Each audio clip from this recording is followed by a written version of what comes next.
in and answer, right? If we have a lag, then I'll call on you. Fiona, I was wondering if you saw my email about the questions. I changed them. I did. Okay, thank you.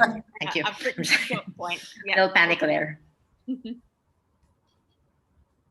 Jatin, are you going to introduce, you're going to open this, right? Yes. Okay. I have started the live stream, and on the Zoom also we have some friends. So we have 2 minutes. So one of the things we pride ourselves is on starting events on time and finishing on time. So we started 2 minutes early. So probably that's a good side to err on instead of starting late. So I'll just, since we are 1 minute early, I'll just do some announcements. So friends who are live with us on Zoom, you can ask questions. I'll also share the LinkedIn thread. So in case if you're not able to take all the questions that you ask on the Zoom, you can ask on the LinkedIn where all the speakers are tagged. And Michelle will be moderating the session.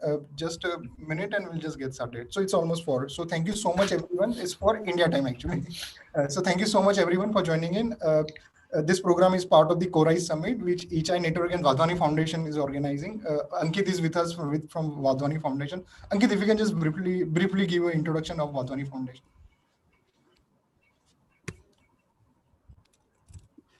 Ankit, we are not able to hear you probably.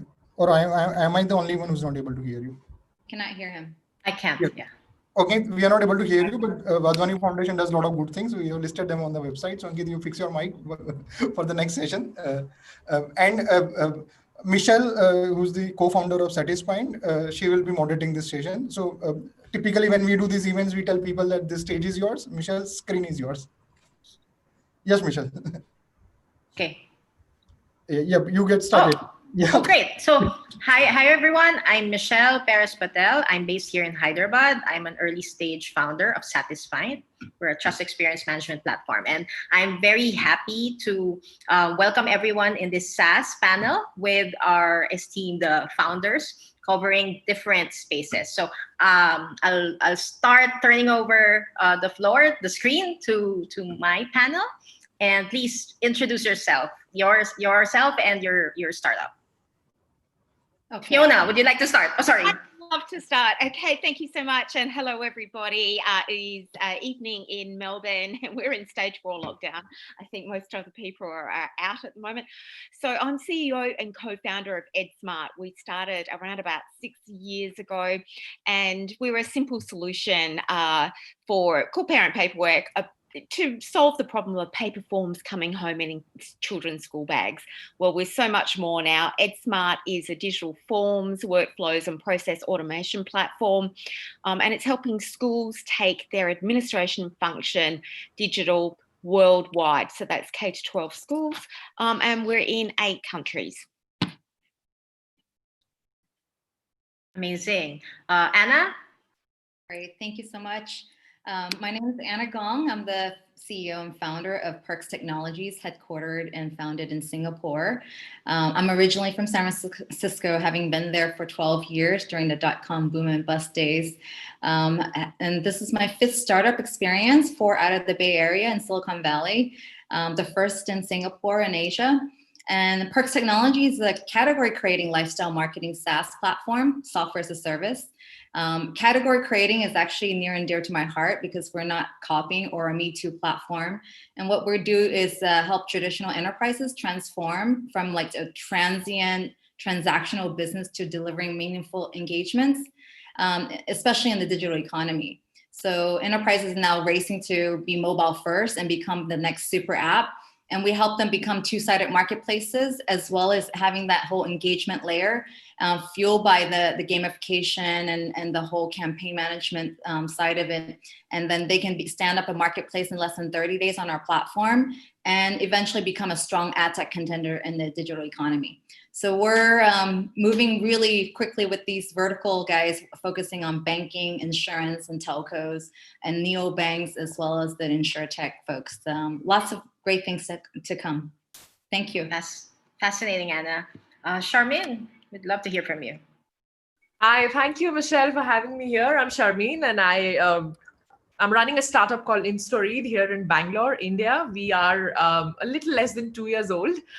So what we do is that we help with content optimization. Basically, we optimize emotions in written content. Initially, we started only with text and in English and Hindi from India, but now we are expanding into multiple global languages. I'm also happy to tell you that we've also moved into analyzing videos and understanding what would be a consumer's response while they are consuming a video in order to help a brand optimize their brand spends. We've been supported by some of the leading global investors globally, although right now our operations are only based in India and Singapore. We are looking at expanding into the US very soon. And yes, I'm happy to be here and I look forward to connecting with everyone. Thank you. Hey, thanks. And Bridget. Hi, everybody. I'm Bridget, co-founder and CEO of You Can Book Me. We are an online scheduling tool, the kind of thing that you use where you schedule appointments directly into your calendar. So we're in a very big space with a huge market opportunity, loads of competitors, loads of people understand what we do. But it wasn't the case about nearly 10 years ago when we started. I'm interested in this concept of category creation or category invention, because 10 years ago, scheduling was seen as the thing that you do when you book an appointment for your salon, and they deal with the software and you just get the appointment. Whereas we essentially were part of the first wave of tools that understood that in fact anybody can have an online scheduling tool that integrates with their cloud calendar, like Google or of course now Microsoft. So we've been doing that for about, as I said, nigh on 10 years. And we've built it up over a long time because we're bootstrapped. And I know, Michelle, we can probably come on to some of those topics. But for us, we're first-time entrepreneurs. We're not first-time product builders, but we're certainly first-time entrepreneurs. So we've learned an awful lot, and we've also made a lot of mistakes along the way to get where we are. So I'm really excited about sharing some of those learnings with us today. Okay, so I'm so excited to continue this conversation. My first question would be, how was your startup's value proposition? Anna and Bridget, you mentioned about category invention, was aligned to having a SaaS business model. Anyone can start. I think if you're not SaaS these days, it's going to be a big challenge. I think COVID actually woke us up. Even if you have on-prem solutions, because you're more sensitive to data, you have to now pivot to SaaS. You don't have a team that you can deploy locally to implement these solutions. So it's very, very critical from the very beginning. We started out and born out of SaaS model. So this is, it's in our favor actually during this phase where we can still sell, 7-figure deals in Zoom. Awesome. That's so true. Yeah, so I completely agree with what Anna had to say. I think it makes total sense with respect to running a startup. So we've always been in the B2B SaaS enterprise sales business. Also, that's because we primarily work with a number of FMCG, retail, CPG based companies, and we help them with optimizing emotions in their content. So also because primarily we are a product based entity, and we don't really have a platform as such. So when you talk about a product sales, in my experience, subscription is definitely the way to go forward. So that has actually worked in our favor. And also, like Anna said, because of COVID-19, I think subscription is definitely the way forward. So yes, SaaS businesses are right now on the rise. And the opportunity is there. Bridget.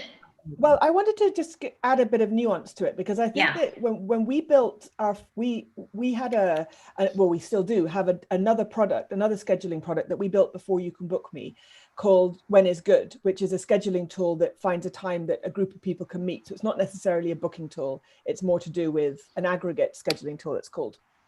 And when we built that, our ambition was to build a very sort of fast tool, something that would be delivered over the web, that people could use online and solve their problem very easily.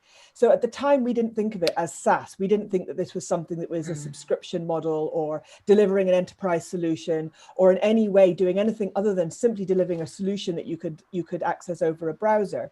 And what we thought we were building was a freemium business model. So we thought it was all about giving something away for free, encouraging them in, and then getting them to pay. So basically SaaS came as a secondary consideration. And so SaaS was all about the conversion from a free tool, which is your core product, to a paid tool.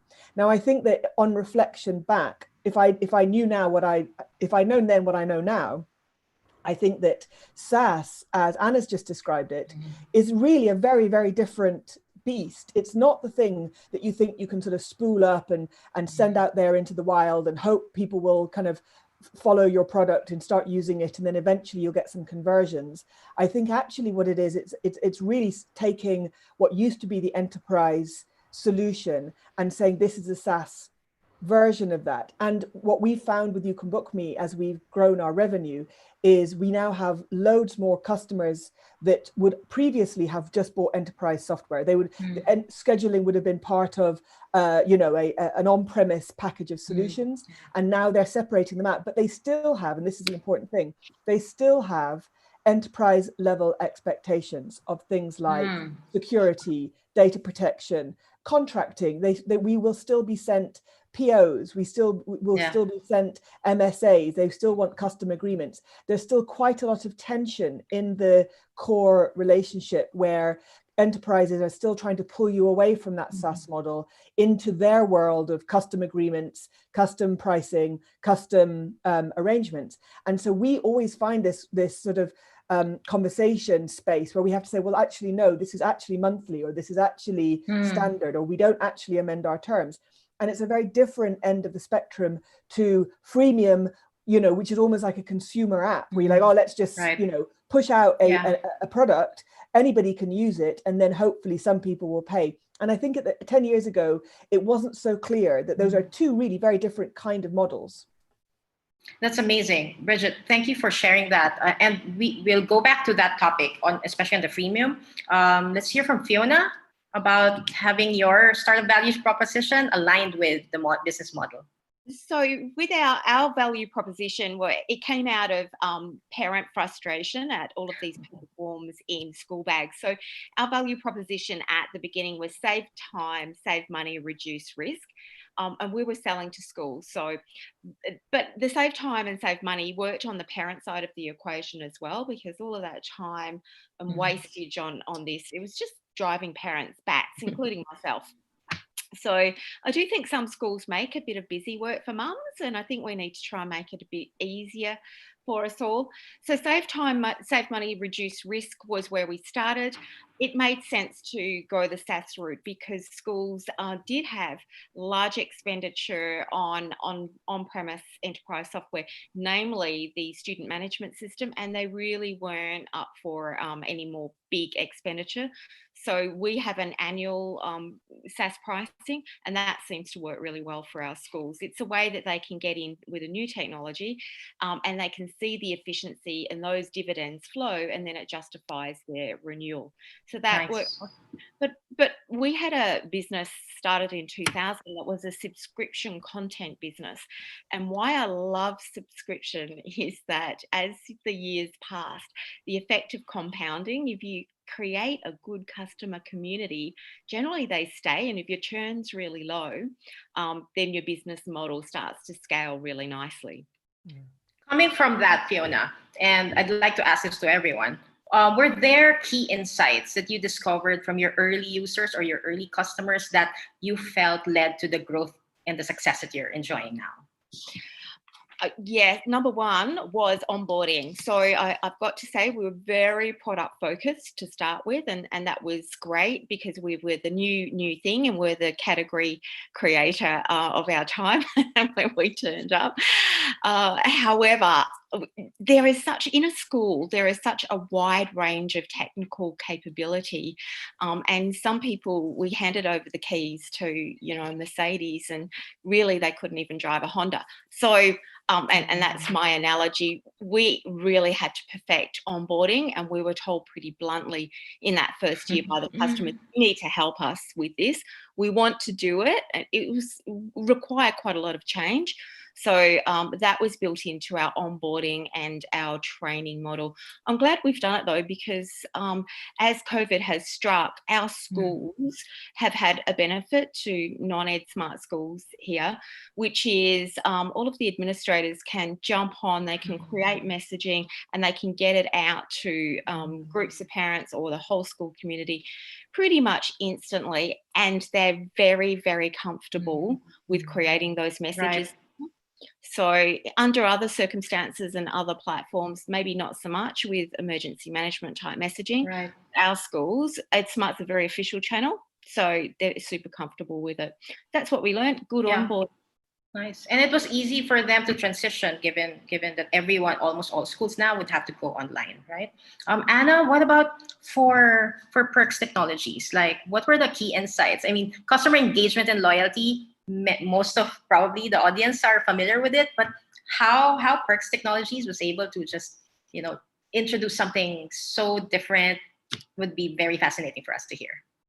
Yes, so for traditional enterprises with banking, telco, insurance, and these guys are racing to become digital natives and their own right of or definition of being a super app, because most of the super apps are now eating their lunch. So how do they actually preserve their market share, as well as engage their customers better, because they've never really proactively engaged their customers. There's no way to cross-sell, upsell. They have 4 or 5 different apps to engage one single unique customer, whereas a super app is one unified approach to engaging you. And even super apps today are not as engaging. It's a list of many services. So it's more or less, I come in for these services because it's a must-have, like utilities, food delivery, and whatnot. But for banking, telcos, insurance, these are an essential retail, like grocery. These are some of the services that consumers cannot live without, and it's already embedded in our culture and our daily habits. So they already have some inherent loyalty. We're not here to really help them drive loyalty, but to actually create viral customer engagement behavior. And so what does that mean? To use game theory, gamification of sort to actually drive different behaviors, transactional or non-transactional, and make it very social and interactive for them to actually consume or even interact with that brand.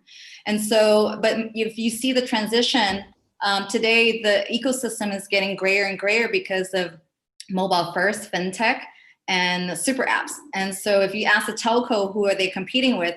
They're not going to tell you a telco. They're going to tell you Grab or Geo. Geo's now becoming less and less of a telco, but more and more of a lifestyle. Yeah. So you can see where the traditional banking or these traditional telco guys are racing to become lifestyle platforms. And so that's where we are helping them transition more and more into that net new revenue stream away from their core services. And in order to do that, you need a platform to help them engage and to create that kind of relevance with their customer base and meaningful experiences. And so when we first started, you look at enterprises, what do they want from you? They want to make money, they want you to help them save money, and they want you to help them mitigate risks, right? So these 3 areas where some of the, time to market, how quickly can we help them? Well, SaaS is pretty much self-serve. From day one, you buy, we give you access to our APIs if there's no, hardcore integration, but it's literally, you're able to use the platform from day one. And that's very different from the traditional big applications and ERP solutions. And then you have, the way of, how do we help you make money? Well, we're driving net new revenue for you. We're giving you a way to make a new revenue stream. So that's extremely enticing to them. And this whole digital native, they're like, well, can't you put it on-prem? No, because the world's going 100% cloud. Why are you thinking about on-prem? So you're educating traditional IT guys. And so we typically work with the business who are driving these core initiatives and transformation. And if you let IT drive the discussion, then it's a bits and bytes discussion, and now you're getting commoditized. So it's a really key aspect to understand, are you really driving top and bottom line impact for them? Love what you said, Anna, about making money, saving money, and mitigating risk, which I think Charmaine could very much relate with, given the AI content analysis that you do in Story. Could you share with us those key insights from your early customers? So I think first of all, I must mention this, that we are at a stage where we started selling only from January this year. So, and just when we started selling, the whole pandemic started, and then there was a huge, massive lockdown. So I think the first thing that, we've understood from this journey, especially in the last 7 to 8 months, is that being a product company, especially in the deep tech space, it's absolutely imperative, for the company to be able to have a very clearly well-defined value proposition for your customer. You should be able to sell value. If he or she is paying for your product, you should be able to help them define what is it that you're driving. I mean, you're either driving ROI, you're increasing productivity or efficiency, saving time, whatever it is. That value needs to be very well defined. Number one. Second thing is that, the whole pay as you go service, primarily because it's COVID-19 and, people do have, certain budget issues. So as a result of that, you need to understand that pay as you go service really, really works well with your customers. Also, we've given some of our customers discounts worth even 50 to 60%, so we've understood that, how can you essentially add more value in order to retain those customers who were your initial guys and who've subscribed to you at a stage when they did not even have that heavy pockets. And ours is a very premium product. We charge a premium price for an annual subscription. So we've also learned that the toughest thing in this space is, not acquisition, but retention. So retention of a customer is any day more tougher than acquisition. So in order to, ensure that we retain them, the only way here is to keep them engaged, and how can we keep them engaged? Essentially by showing them that, this is what the worth of an AI-enabled product is for all of your marketing insights. So for us, since we work only with the marketing guys within a brand, what we show them is that, let's say your inbound leads per post have, increased by 300%. And I'm talking about some real-time feedback that we've got from our customers.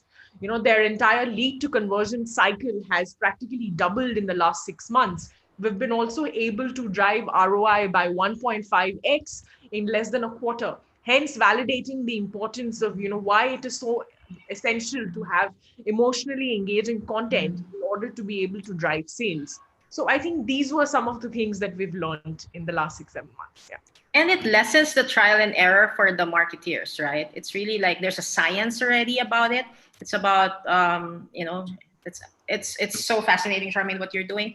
Now, let me go to Bridget. Bridget, earlier you were saying about the early learnings about freemium. Now, aside from what you've learned about not offering or offering premium, what were the other key insights that you learned from your early customers that actually led to where you are now? So, I mean, just following on from Charmaine, I completely agree with everything she's just said. And I think that if you're looking at launching a product, which you are largely targeting at fairly smaller businesses who are looking at their bottom line, who are looking at, they might be either small businesses or their teams who have a limited budget about what to spend, it is absolutely critical that you understand why they should give you money. Because I think a lot of people, they'll launch a product, and we did this. So You Can Book Me was probably our 9th or 10th product that we had built. And most of the time in fairly amateur terms. It's not like we launched it, got VC, failed. It's just like building products, hoping people will use it. And so, as I said, You Can Book Me took off because we recognized the key relationship between the product that we built and customers. So we actually have more users on When Is Good than we have on You Can Book Me. But the difference is that When Is Good is, generally speaking, either a social scheduling app. So it's friends getting together for a barbecue in a few weeks' time and they just need to find a date. Or it's gamers finding a time online to game together. Or it's something that is sort of very well below the waterline of what anybody would consider a business proposition to spend money on, particularly if you're competing against things for free, like email. So if you've got a product where you think, well, how could they do this for free? Can they do this so-called by email for free, or by just having somebody monitor Twitter for free, or whatever it is? If they can do it for free, you have to really be very clear about why you're saying it'd be better for them to give you money for the thing that you're doing. Otherwise, in our case with When Is Good, they just don't give you money. So we built it hundreds of thousands of people started to use it. It took off, grew really fast. Nobody gave us any money. I mean, as a proportion of the number of people using us, literally nobody gave us any money. So when we built, but what we saw, and this is where you need to have your kind of hunter's hat on, what we saw was some people were using When is Good, displaying a grid of availability that would normally be about 4 or 5 people all saying, it's a bit like Doodle with a poll, everybody contributes. Some people were saying, here is my grid. This is when I'm free.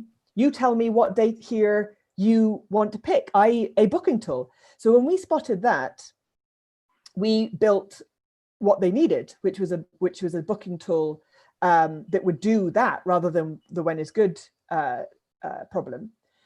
And almost immediately, we almost made more money in the first month than we had made the previous 12 months with When is Good. And when we could see that core relationship between businesses hungry to save time and money, which is a cliche, but that's essentially summarizes it, isn't it? Any value proposition in the end is basically about saving time and money. Exactly. So we had customers falling over themselves, and they didn't care it was an MVP or it just did fixed slots or it was just a very simple UI. They didn't care. They had customers that were giving them money, and this was going to run their business. We're a B2B tool. This was going to run their businesses from then on, and essentially we never looked back from 2011. And it is everything you hear about business consultancy, where they say talk to your customers, listen to your customers, understand your customers. Obviously, Michelle, you must find this very familiar, but it is so critical, especially at the very beginning, when people are willing to give you money. It's because you have just solved their problem, and you need to understand what their problem is. And I think developing that, we actually had 10 different kinds of customers, and we had 10 different kinds of problems. So our mistakes were to try to solve all 10 problems at the same time. That's not the same thing as not having a problem. We had too many customer problems that we were trying to solve. So as a result, we probably spread ourselves far too thin. But the fact was that we zeroed in on every single kind of customer, and we found out exactly why they're willing to give us money and what else we had to do to keep them. Because as Fiona says, SaaS compounds. And so you have a huge, there's a great talk a couple of years ago called The Long Road, that I'll have to find it and link it on the chat, but basically the long road to SaaS, because basically SaaS takes a long time to get going. But then once you get momentum in your revenue model and your subscriptions, it's very hard to stop. Once you've gone, then you're on your way. But you could easily fail in the first couple of years because you haven't got enough customers to pay for the amount, because this is the reverse of enterprise pricing. The reason why enterprise is very expensive, because it's very expensive to write software for individual customers. It's very expensive to write software which is good as enterprise software and only have 5 people pay you £5 a month. Right. So you have to fund that somehow in the first couple of years before you have enough customers to pay you back, which is the core model around SaaS. Thanks for sharing that, Bridget. Coming from I'm an early stage founder, and the other panelists here are also in their growth stage, early stage. So hearing this from you with 9 years experience building a SaaS business is so insightful. Now, Anna, you mentioned at the beginning, right? Like this has been an opportunity period for SaaS startups. What were the challenges that initially you faced during the start of the global pandemic lockdown, and maybe you're still your startup is still facing? But aside from that, what were the opportunities that were just so glaring for the vertical or the space that you're in? I think because we're in the enterprise SaaS space, where we built a moat around our business model. We had zero churn. Negative churn during this period. There was a lot of uptake in our solution, and there were more requests for buying more features and so forth.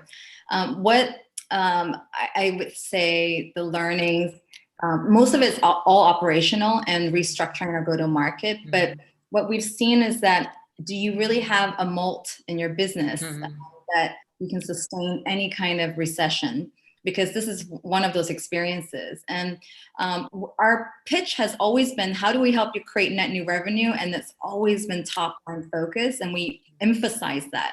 But during COVID, we had to pivot our discussions on how to help you with bottom line, and how much money can we save you? Because the buying behavior has been lengthened, and there's a lot more thought process into, because they're also, punishing their own vendors by lengthening the payment cycles.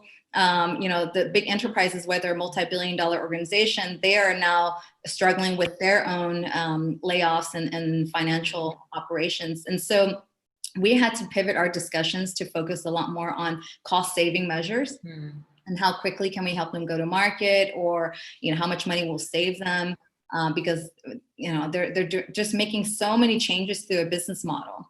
And the other changes that we figured out was to adapt our pricing model. Rather than staying firm on a really big, I would say a big deal approach, now we're looking at how do we actually make it easier for them to buy us. What is, give it a different look and feel on our pricing structure. And, we actually created 3 or 4 different options initially, and then we narrowed it down to finally the final option to go to market. And that actually worked out really well. And so we give them an easier entry point, no longer the big high 6 figures, but we have to really lower it, because that would be long drawn, 12 plus months, right? So now we're able to get more new users, new customers during this period. Oh yeah, I actually Globe is one of our customers. Oh wow, from the Philippines. Yeah, amazing. We bought through Zoom, and so large telcos and banks. We just signed fintech Razor. So we'll be announcing that in the press release, and they're the biggest. Congratulations. Amazing. They have 80 million gamers in their ecosystem. So there's a lot of these new initiatives, and they're coming to us for engagement and redefining what engagement looks like in the digital economy.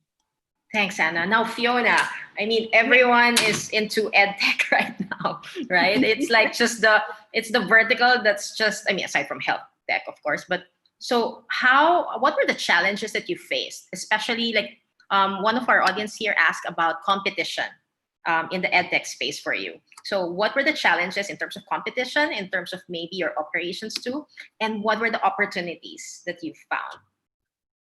One of the challenges with our competitors is that we have one specifically that keeps copying what we do. We're constantly under pressure to take the next step and work closely with our customer base for the next feature set. So from our point of view, because we're not a learning management tool or system, we're more on the operational side. The focus hasn't come to us just yet, but it's starting to. So we've had a big pickup in interest from potential customers in the last, really just last month, I would say.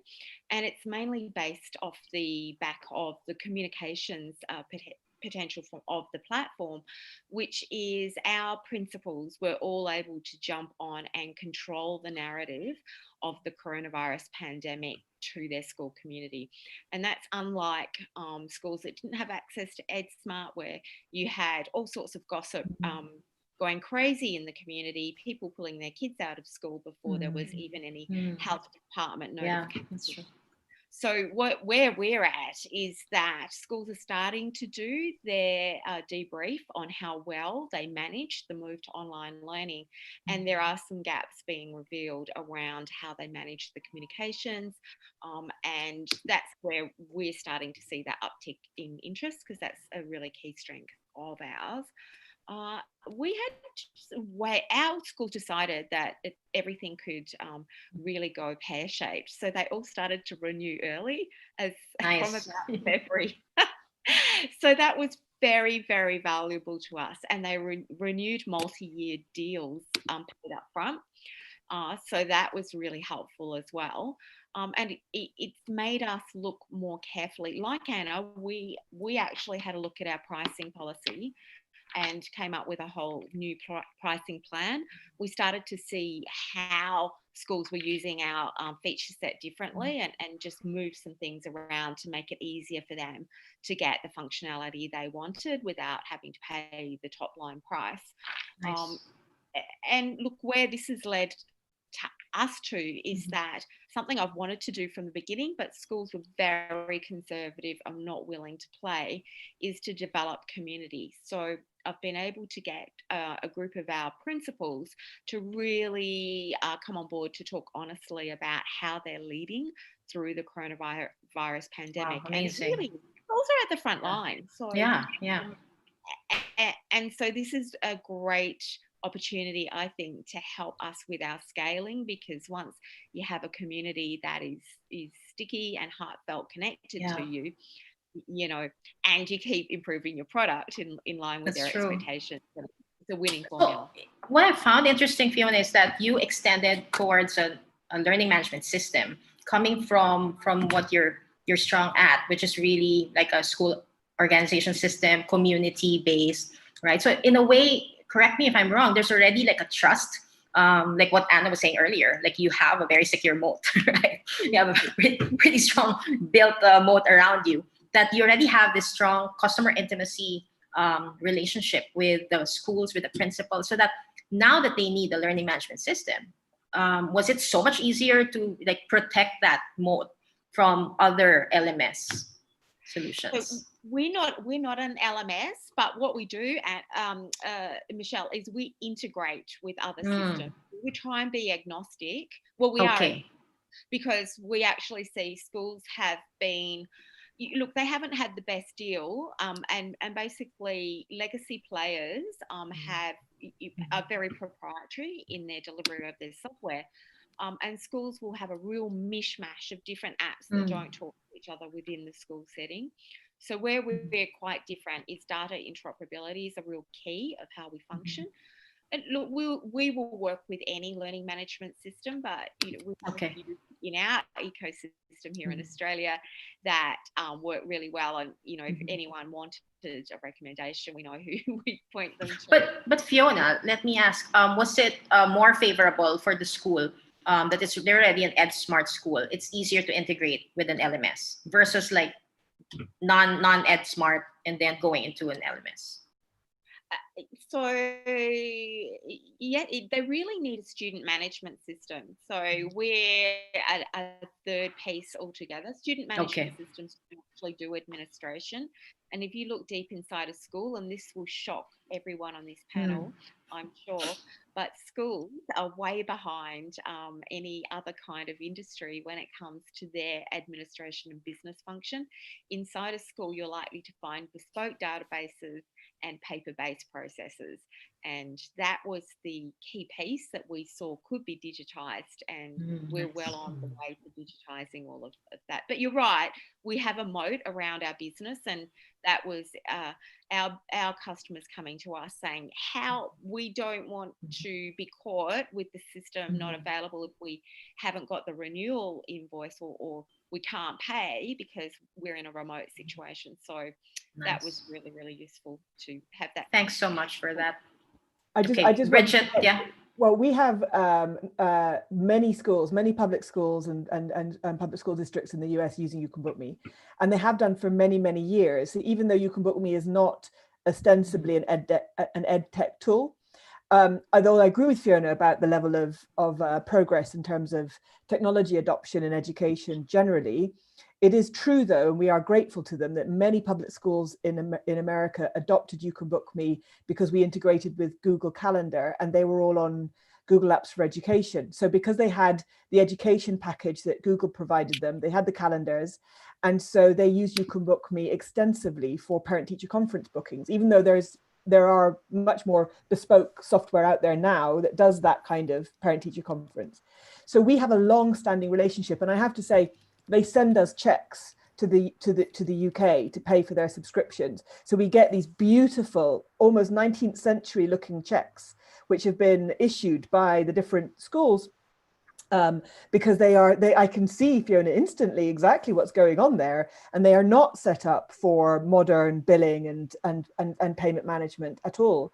But on the other hand, though, just in terms of coronavirus, we could see instantly, as soon as that lockdown started to sweep through the world, that schools were going to really struggle. And so we made our software available for free for public schools, so that they could just start to move things online if they wanted to, and schedule stuff with teachers and parents and students very easily, and sort of offer that as a kind of a boost for schools. Because there's a general topic here, which is that if schools are not supported in terms of their technology, people are going to become, people who are in under-resourced schools will actually be less capable of using technology in work, because work is going to expect them to have these skills. So it's not good enough really for schools to stay stuck in the 19th century. And I know in Britain and the UK, our state schools really suffered. They weren't able to mobilize so quickly in terms of the move online, because they're just not used to using online tools.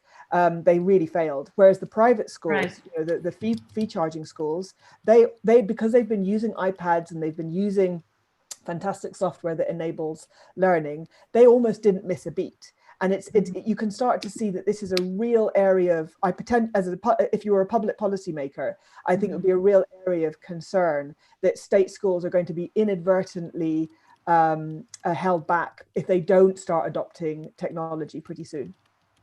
Now, what's interesting coming from all what you've shared so far is, for Charmin's startup, we've seen that during this, obviously how brands and marketeers are responding with the global pandemic, there's a lot of sensitivity that were required, right? Aside from all the other issues that came in the past 5 months. How was it like really, what's the opportunity that you've seen in terms of working with brands so much closer now to really help them have that voice, have the tone that's aligned with the values of the brand, so that they're not like, there's no miscommunication, there's no misinterpretation with the intent of the messaging? Right. So to explain the opportunity, I think I should first set the precedent by telling you what was the biggest challenge that we faced. Yes. So like I said, that we started selling only from January, and the biggest pushback for us was that then that is when just came the dreadful lockdown. So, our customers didn't want to pay, and they were very, very clear that, look, we are at a juncture where we are firing people left, right, center. And if you expect us to have big marketing ticket sizes, then you must be. That's what people really told me. And again, ours is a premium product. So as a result of that, we had to completely adapt our pricing strategy, first thing, and then adapt it according to what was the paying capacity of these customers. And then what we did is that our general trial period is around 2 weeks. We extended that to a 12-week trial period. So, almost a quarter. And then only when these customers start seeing actual value after using the product, only then do we discuss commercials. Otherwise, we just sign the order booking and I'm like, okay, now start using it. We give them API access. So now I think the biggest opportunity, like you asked, was that, first of all, brands globally have understood that their brick and mortar stores are going to be indefinitely shut down because there are absolutely no footfalls.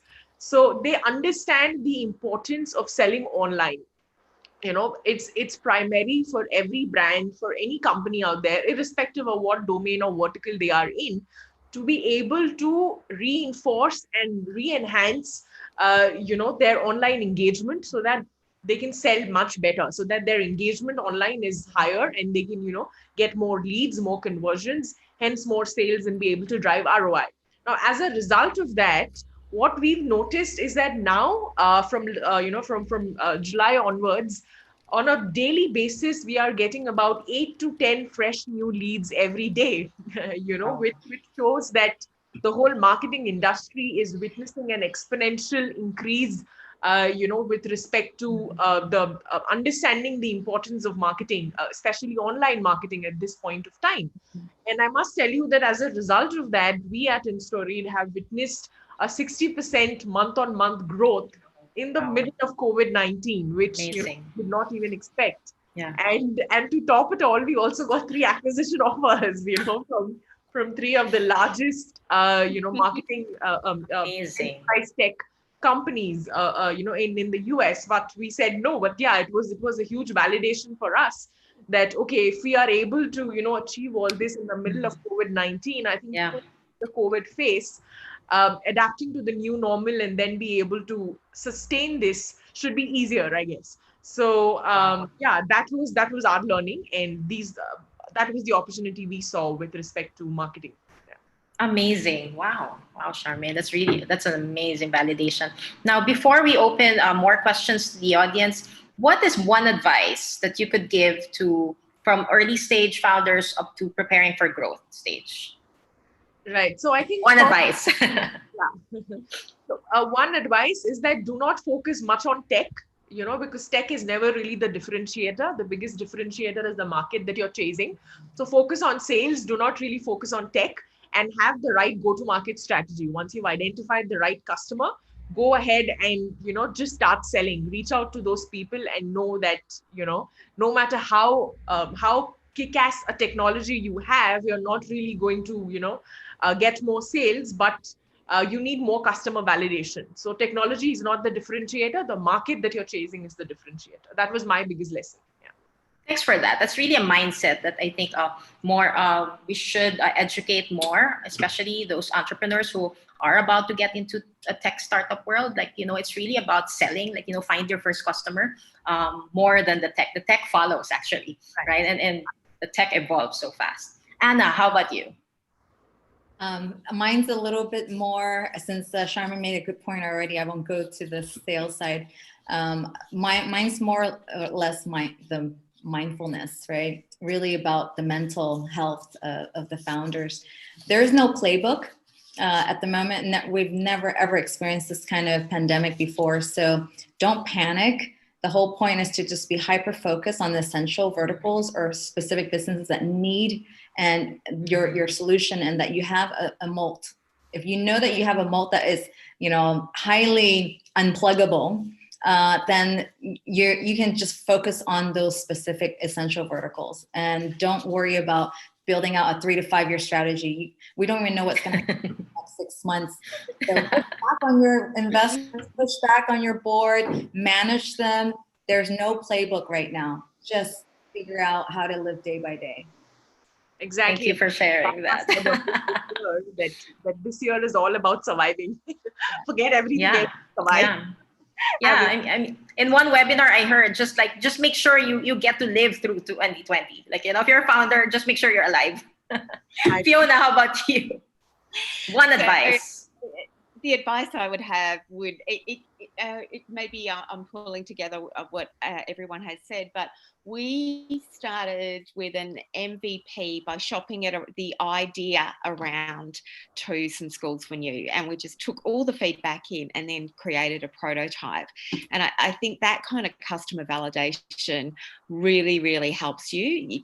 It gets you close to the customer from the start, and you get used to them leading the way, so to speak, with how you build out your product. And that's part of our sales pitch. This was co-designed with schools. We didn't just come up with the plonk technology that we plonked on schools. We co-designed it with schools, and we continue to do so. I think that's the strongest thing. And I have, because I've done a couple with exits, I think that you need to have a personal health and well-being plan that you follow. So you might have a set of rules. I call it the well-being code. Some things I do every day, and I do them without fail, even if I don't want to do them. But they're about keeping some well-being structure in my life. Thank you for that, Fiona. Bridget. Well, first of all, I agree with all of that. And sort of slightly unfairly, you have to do everything that Fiona and Charmaine and Anna have said, and also do what I'm saying, because there isn't one, that's the whole point about a startup, isn't it, Michelle? There isn't one thing. You have to be able to do everything brilliantly. But I would say, and this is partly because of my background and what I know I'm good at, I would focus on people and systems. I think people follow systems. So I think if you have good systems, then you know very well who you're looking for and how to hire them, because we don't like as an industry talking about people who are not as good as we would like them to be. My eco lighting has just come on now because I'm moving about. But you know, there's all of this sort of startup rhetoric about startup culture and you know, all this amazing thing, but actually a lot of the time you're dealing with quite complex, not very interesting, actually quite painful people problems. When people let you down, people don't do what you want them to do, you have to hire more people, you have to get rid of people. There's a whole kind of world subset of a startup which isn't, as Sharman was saying, isn't about the technology, it isn't about some fantastic mission, right. It isn't about some kind of global, you know, aim for domination. It's simply about you're hiring and employing people, and what does that mean?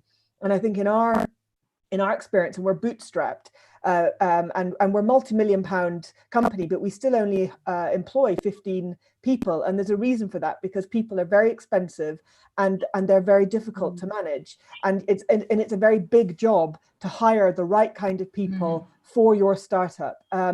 And so there isn't, you know, even if somebody gave me £1 million tomorrow, it's not like, you know, I would suddenly hire 100 people to grow my software tool and company more, because you can make very expensive mistakes very quickly if you hire the wrong person or the wrong team. And one of the ways that you can avoid hiring the wrong people is by having extremely good systems from the beginning about the way you organize your startup. So this ties into what Fiona and Anna were saying about well-being and culture. So if you have good HR systems, if you have good policies and procedures, it's very boring. Nobody thinks on day one of their startup that they should get an employee handbook with policies and procedures. That is not in the top 10 list of things to do, or that anybody cares about, and nobody is blogging about it. But actually, what I found over the years is that people do the most extraordinarily unpredictable things, and you think, oh my God, I better put that back into the handbook and say, in future, please don't do that. So you realize that you have to be, there is no gain in sort of being anarchic and hoping that you're just going to create some sort of dynamic, inspired community who are all willing to build your startup for you. Actually, what you need to say is, this is where we're trying to go. This is the mission. You know, these are our policies and procedures, and you don't have to be dictatorial about it, and you can still be very open and transparent.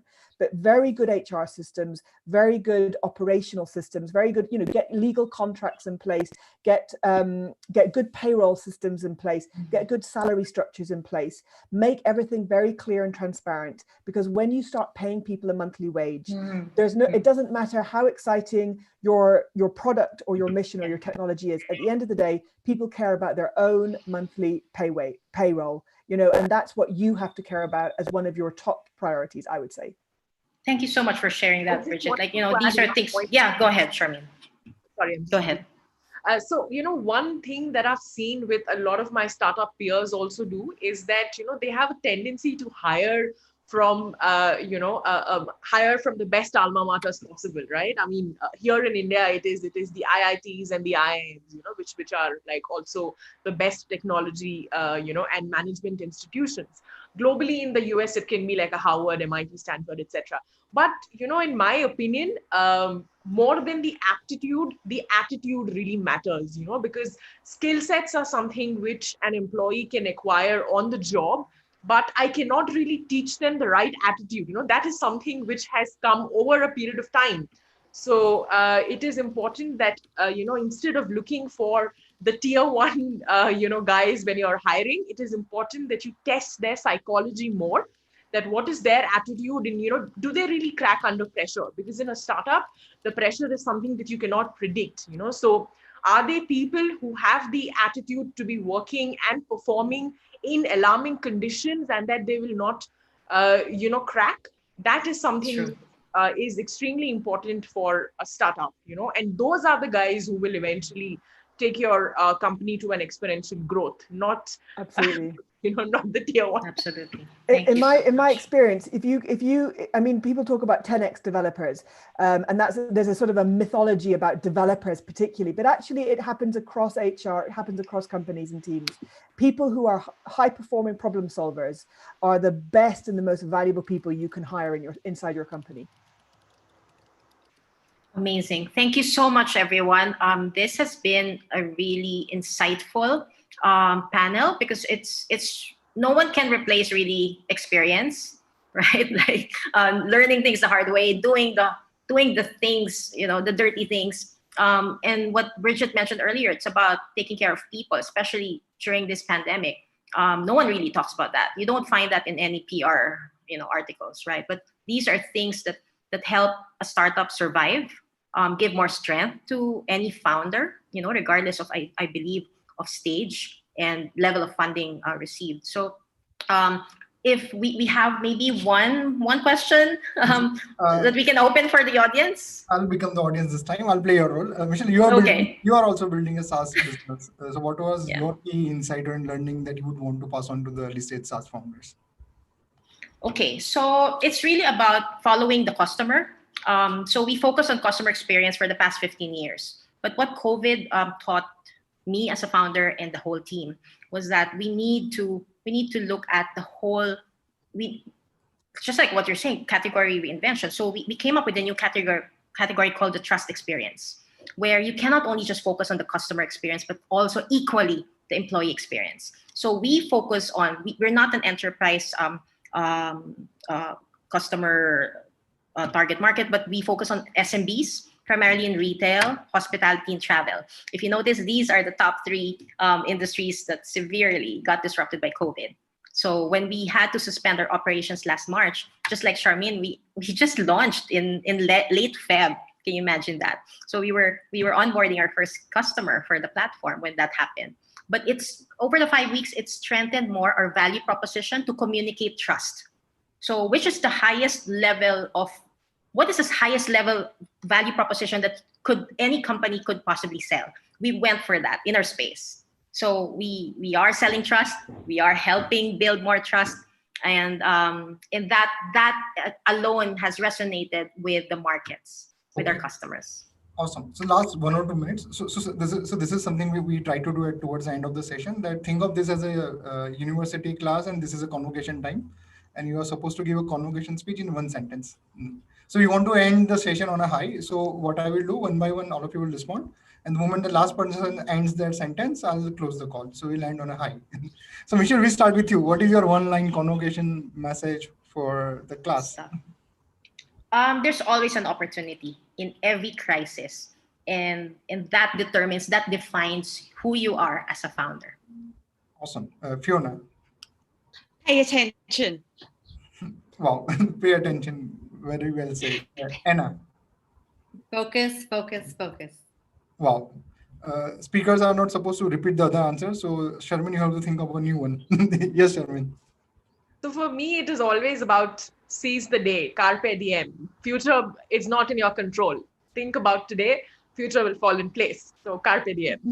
Awesome. So, and before I bring on the last speaker, so we have, earlier we had a fintech session. This was a SaaS. At 6 p.m. we have a health tech one. At 7 p.m. we have ad tech one, and a lot of other cross-functional sessions. So be part of it. Ankit is able to speak, but we will have Ankit's introduction in the next session. Thank you so much, Ankit and the Wadhwani Foundation for supporting this initiative. Bridget, the moment you end your sentence, I'll close the call. Okay, such pressure, but I really wanted to kind of summarize some of I can hear from Fiona and Anna and Charmin and Michelle very similar things to this, which is that building a company is absolutely about the journey. So even though you do have exits, you do have things that will happen, if you don't ensure that you enjoy the journey of building a company, you shouldn't be doing it. You shouldn't be doing it to flip or to exit or to do something else, because it's such hard work. It requires so much energy and determination and passion. You've really got to believe in what you do, as Charmin says, every day. And if an exit comes, or if some other resolution arrives that you wanted, brilliant. But if you don't spend, because when I started You Can Book Me, I had no idea that 10 years later we'd still be doing it. So you have to be absolutely sure you want to do this, because it doesn't take any prisoners. It's hard work, but incredibly satisfying. Awesome. Thank you so much, everyone.